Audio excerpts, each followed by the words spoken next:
ആലപ്പുഴ ആര്യാട് സ്വദേശികളായ അഖിലും ഷെൽജാദും അനന്തവും ചെറുപ്പം മുതൽ അടുത്ത സുഹൃത്തുക്കളായിരുന്നു. 3 പേരെയും എപ്പോഴും ഒന്നിച്ചേ കാണൂ.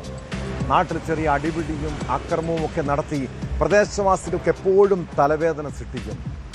ലഹരി കേസുകളിൽ ഉൾപ്പെടെ കൂട്ടുപ്രതികൾ. എന്നാൽ മൂവർ സംഘത്തിലെ അഖിൽ ഇടയ്ക്ക് നന്നാകാൻ തീരുമാനിച്ചു. പതിയെ പഴയ കൂട്ടുകെട്ടുകൾ അവസാനിപ്പിക്കുന്നു. എന്നാൽ ഷെൽജാദും അനന്തവും അക്രമവും ലഹരി ഇടപാടുമൊക്കെയായി സജീവമായി.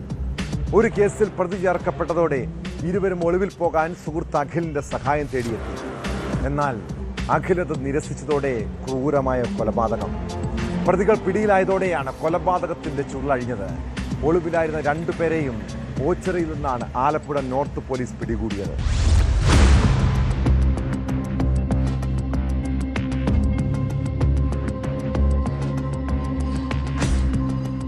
ഗുരുപുരം മുര്യംവെള്ളി കാക്കാലപ്പറമ്പ് വീട്ടിൽ അഖിലിനെ കുത്തിക്കൊന്ന കേസിലെ പ്രതികളായ ആദിക്കാട്ടുകുളങ്ങര സ്വദേശി ഷെൽജാദ്, ഓച്ചിറ ഞക്കനാൽ സ്വദേശി അനന്തു എന്നിവരെയാണ് പോലീസ് അറസ്റ്റ് ചെയ്തത്. കൊലപാതകത്തിന് ശേഷം ഒളിവിൽ പോയ ഇരുവരെയും ഓച്ചിറയിൽ നിന്നാണ് ആലപ്പുഴ നോർത്ത് പോലീസ് പിടികൂടിയത്. ബംഗളൂരു ഉൾപ്പെടെയുള്ള സ്ഥലങ്ങളിൽ ഒളിവിൽ കഴിഞ്ഞ ശേഷം അനന്തുവിന്റെ ഓച്ചിറയിലെ ഒളിസംഗീതത്തിലേക്ക് പോകുമ്പോഴാണ് ഇരുവരും പോലീസിന്റെ വലയിലായത്. ആലപ്പുഴ കോടതിയിൽ ഹാജരാക്കിയ പ്രതികളെ റിമാൻഡ് ചെയ്തു.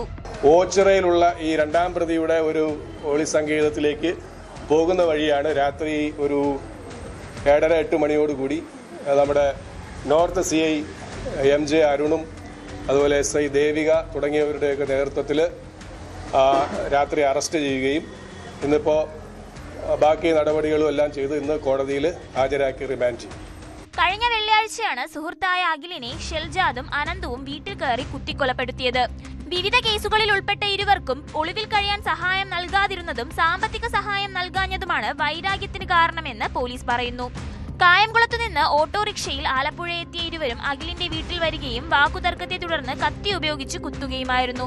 കൊലപാതകത്തിനു ശേഷം ഓട്ടോറിക്ഷയിൽ ആലപ്പുഴ റെയിൽവേ സ്റ്റേഷനിലെത്തിയ പ്രതികൾ കോഴിക്കോട്ടേക്കും ഇവിടെ നിന്ന് മംഗലാപുരം വഴി ബംഗളൂരുവിലേക്കും കടന്നു.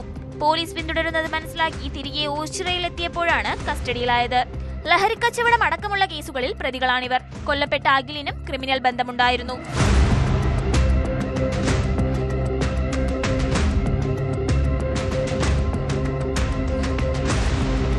ന്യൂസ് 18 ആലപ്പുഴ.